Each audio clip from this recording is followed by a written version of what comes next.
રિદ્ધિસ કિચનમાં તમારું સ્વાગત કરું છું। આજે આપણે પાઉંભાજીની રેસીપી જોઈશું। પાઉંભાજી બનાવવા માટે મેં અહીંયા 3 નંગ બટાકા કાપીને લઈ લીધા છે, 250 ગ્રામ ફ્લાવર લઈ લીધું છે, 100 ગ્રામ વટાણા લઈ લીધા છે, થોડા કોથમીરના પાન લઈ લીધા છે, 2 ટમાટર કાપી લીધા છે, 3 નંગ નાની ઝીણી સમારેલી ડુંગળી લઈ લીધી છે, અડધું કેપ્સિકમ સમારી લીધું છે, 3 ચમચી ગરમ મસાલો લીધો છે, લસણની પેસ્ટ લીધી છે, 1 લીંબુ કાપી લીધું છે અને આદુ લસણની પેસ્ટ લીધી છે અને બટર લીધું છે।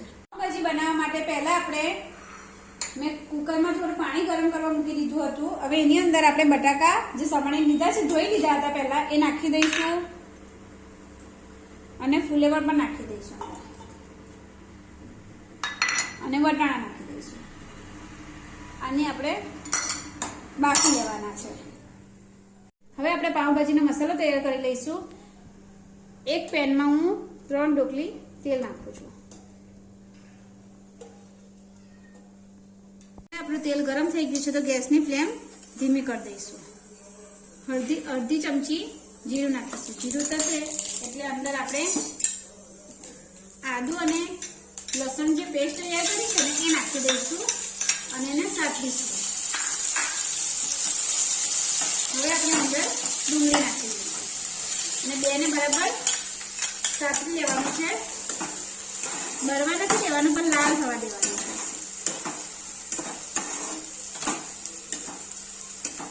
હવે આપણી ડુંગળી શેકાઈ ગઈ છે એટલે અંદર આપણે થોડા કેપ્સિકમ નાખી દઈશું, એને પણ થોડા સાતરી લઈશું। આપણે એની અંદર આપણા ટામેટા નાખી દઈશું। કેપ્સિકમ ડુંગળી બધું સતરાઈ જાય એટલે ટામેટા નાખવાના અને ટામેટા બફાઈ જાય એના માટે થોડો ઉપર મીઠું નાખી દેવાનું, એટલે જલ્દી ટામેટા આપણા ચડી જશે મીઠું નાખવાથી સ્વાદ પ્રમાણે। હવે આપણે એની અંદર અડધી ચમચી ધાણા જીરું પાવડર, 1 ચમચી લાલ મરચું પાવડર, અડધી ચમચી હળદર પાવડર, અડધી ચમચી ગરમ મસાલો, 1 ચમચી ઉપર થોડું પાઉંભાજી મસાલો નાખીશું અને એને બધું સાતરી દઈશું। તમે જુઓ છો કે આપણું તેલ છૂટું પડી ગયું છે। આ રીતે તેલ છૂટું પડવા માંડે એટલે આપણે જે બાફેલા છે બટેકા અને ફુલેવર ને બધું એના અંદર નાખી દઈશું। હવે આપણા શાકભાજી બોઇલ થઈ ગયા છે તો આપણે એને પાઉંભાજીની અંદર એડ કરી દઈશું।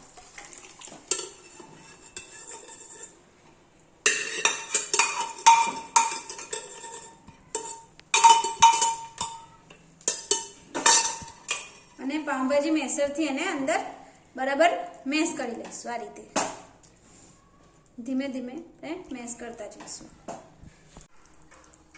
હવે આપણી પાઉંભાજી મેશ થઈ ગઈ છે અને એને સરસ કલર આપવા માટે આપણે એને તળી બનાવી લઈશું અને એને એક બાજુ આપણે ઉકળવા મૂકી દઈશું।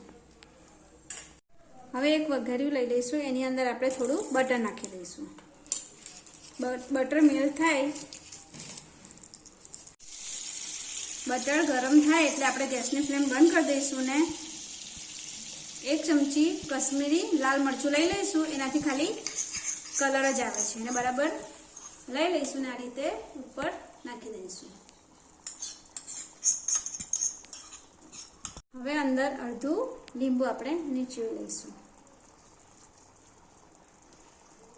હવે આને આપણે લીંબુ નીચેવી દીધા પછી અને 5 થી 7 મિનિટ શાંતિથી ધીમા ગેસ ઉકળવા દઈશું, જેથી કરીને બજાર જેવો પાઉંભાજીનો કલર આવી જાય। અને હવે 5 થી 7 મિનિટ થઈ ગઈ છે, આપણી પાઉંભાજીનો કલર આવી ગયો છે અને તેલ પણ છૂટું પડી ગયું છે। તો હવે થોડા અંદર કોથમીરના પાન નાખી દઈશું અને 5 મિનિટ એને થવા દઈશું।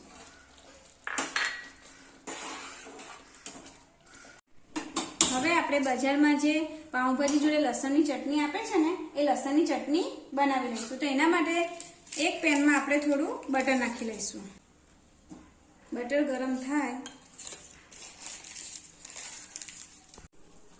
હવે બટર મેલ્ટ થઈ જાય એટલે એની અંદર આપણે લસણ નાખી દઈશું।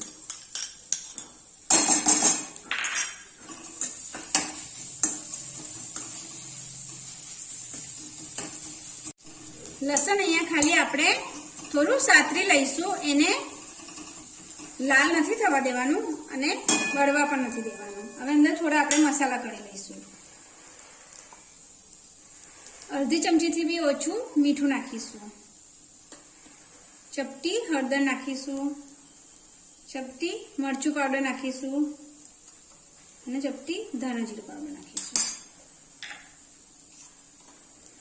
થોડું કાશ્મીરી લાલ મરચું નાખીશું. હવે એને થોડું સાતરી લઈશું.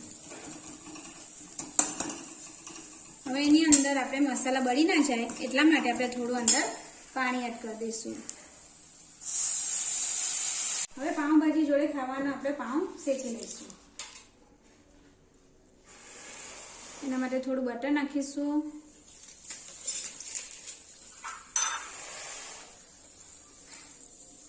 થોડું લાલ મરચું કાશ્મીરી નાખીશું, અડધી ચમચી પાઉંભાજી મસાલો નાખીશું અને થોડી આપણે અંદર પાઉંભાજી નાખીશું. પછી એને આ રીતે મિક્સ કરી લઈશું અને પાઉં આપણે ઉપર લગાવી દઈશું.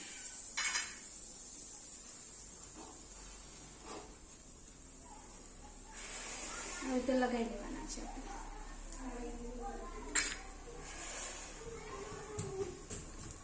આપણો પાઉં તૈયાર થઈ ગયો છે. એને નીચે પાઉંભાજીની પ્લેટમાં આપણે ઉતારી દઈશું. હવે આપણી પાઉંભાજી બી રેડી છે. એને પ્લેટમાં આપણે કાઢી લઈશું.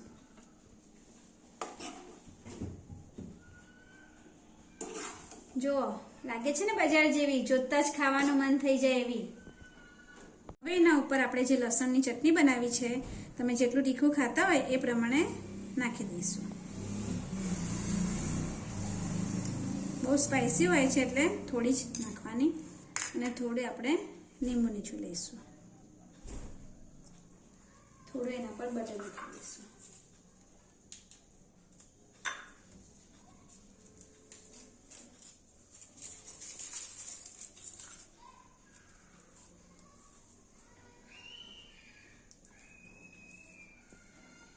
હવે આપણી પાઉંભાજી તૈયાર છે અને એના જોડે લસણની ચટણી પણ એકદમ ટેસ્ટી અને સ્વાદિષ્ટ. જો તમને મારો વિડીયો ગમ્યો હોય તો મારા વિડીયોને લાઈક, શેર, કમેન્ટ અને મારી ચેનલને સબસ્ક્રાઈબ કરો. Thank you.